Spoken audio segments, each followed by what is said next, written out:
যখন SSC result published হয় তখন সবাই রেজাল্ট দেখার জন্য কিন্তু ভিড় করে, তার জন্য সার্ভারটাও অনেক ব্যস্ত থাকে, সহজেই এসএসসি রেজাল্ট দেখা যায়। আমি আপনাদেরকে অন্য একটা সিস্টেম দেখাবো, এইভাবে আপনি সবার আগে এসএসসি রেজাল্ট দেখে নিতে পারবেন। কিভাবে দেখবেন দেখে নেন। আপনার ফোনের মেসেজ অপশনটা ওপেন করবেন, এখানে প্লাস আইকন দেখাইতে পারে অথবা এইরকম লোগো দেখাইতে পারে, এখানে ক্লিক করবেন।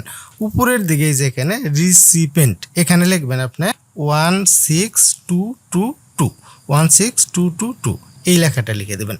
তারপরে মেসেজের করে এখানে লিখবেন এসএসসি, সবগুলাই কিন্তু বড় হাতের দিতে হবে, এসএস তারপরে দিবেন সি, তারপরে একটা স্পেস দিবেন। এখন আপনি কোন বোর্ড থেকে পাস করতেছেন, কোন বোর্ড থেকে আপনি পরীক্ষা দিচ্ছেন, সেই বোর্ডের প্রথম 3 অক্ষর দিতে হবে। কোন বোর্ডের প্রথম কোন 3 অক্ষর হবে স্ক্রিনে আমি সুন্দরভাবে দিয়ে দিছি। আপনার যে বোর্ড সেই বোর্ডের প্রথম 3 অক্ষর এখানে দিয়ে দিবেন।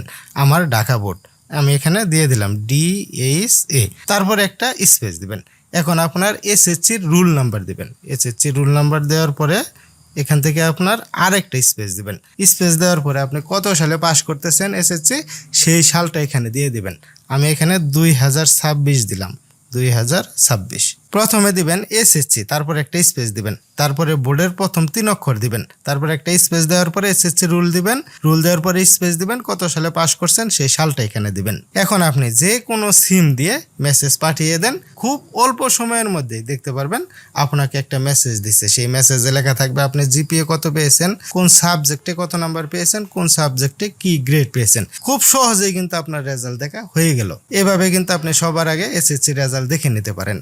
দেখা হবে অন্য কোনো এক ভিডিওতে। আজকের মতো এখানেই বিদায়। আল্লাহ হাফেজ।